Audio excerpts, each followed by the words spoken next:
પ્રયાણ કરતા કરતા ભગવાન સ્મરણ કરતા કરતા પોતાના સ્થાનમાં પધાર્યા છે.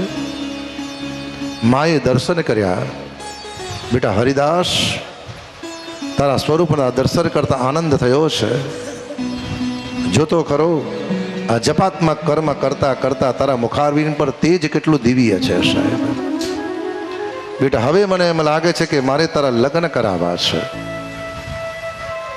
અને હરિદાસે કહ્યું છે, માં કહે છે, મુખડાની માયા લાગી રે મોહન પ્યારા. મુખડાની માયા લાગી રે મોહન પ્યારા. મુખડાની માયા લાગી રે મોહન પ્યારા. મુખડાની માયા લાગી રે મોહન પ્યારા. મુખડું મેં જોયું તારું, સર્વે જગ થયું ખારું. મુખડું મેં જોયું તારું, સર્વે જગ થયું ખારું. હવે તો રહ્યું ન્યારું રે મોહન તારા. મુખડાની માયા લાગી રે મોહન પ્યારા. સંસારીનું સુખ એવું જાંજવાના નીર જેવું. સંસારીનું સુખ એવું જાંજવાના નીર જેવું. પરણીને રંડાવું પાછું રે મોહન પ્યારા. પરણીને માયા લાગી રે મોહન પ્યારા.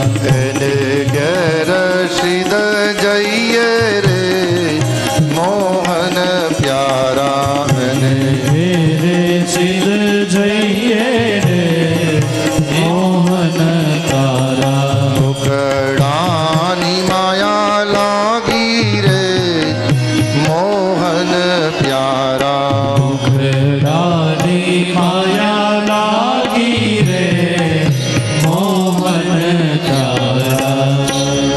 હરિદાસે માતૃચરણમાં વંદન કર્યા છે. દીકરાના દર્શન કરતા કરતા હરિદાસની માતા ચિંતિત થયા છે. આ દીકરો મોટો થાય છે ને આ પિતા છે નહીં. કાલે ઉઠીને હું નહીં હોય તો આ દીકરાનું થશે શું? પણ મનુષ્ય જન્મમાં જીવનમાં ધ્યાન રાખજો ભાઈ. જેટલી ચિંતા તમને છે ને એના કરતાં વધારે ચિંતા ભગવાનને છે ભાઈ. કહ્યું ને, વિચાર કરો, તમારા ને મારા જન્મતા પહેલા હજુ તો બાળક માના ઉદરમાં હોય તો ઉદરમાંથી જન્મતા પહેલા જે ભગવાન માની છાતીમાં દૂધની તૈયારી કરી દેતો હોય એ ભગવાનને તમારી ને મારી કેટલી પડી હશે સાહેબ? હા, એ ભગવાનને તમારી ને મારી કેટલી પડી હશે? કેવલ ભગવાનમાં સમર્પિત થઈ કેવલ વિશ્વાસ રાખો. હા, કરુણા થઈ. મહારાજ હરિદાસની માતા ગૌશાળામાં ગયા છે અને સર્પદંશ થતા હરિદાસની માતાનું મૃત્યુ થયું છે. હરિદાસ ચિંતિત થયા. માતાનું કર્મ પૂર્ણ કરી અને શ્રી ગંગાના કિનારે હરિદાસ આવ્યા છે. ભગવત સ્મરણ કરતા કરતા ઋણાનુબંધનમાંથી મુક્ત થવા માટે ભગવાનને પ્રાર્થના કરે છે. અને એકવાર પ્રાતકાલમાં નિત્યકર્મ પૂર્ણ કરી બિરાજ્યા છે અને ચર્મચક્ષુ બંધ કરતાની સાથે હરિદાસને લાલ અને રાતો પ્રકાશ દેખાયો. એ પ્રકાશમાં શ્રી બાલકૃષ્ણના કી જય.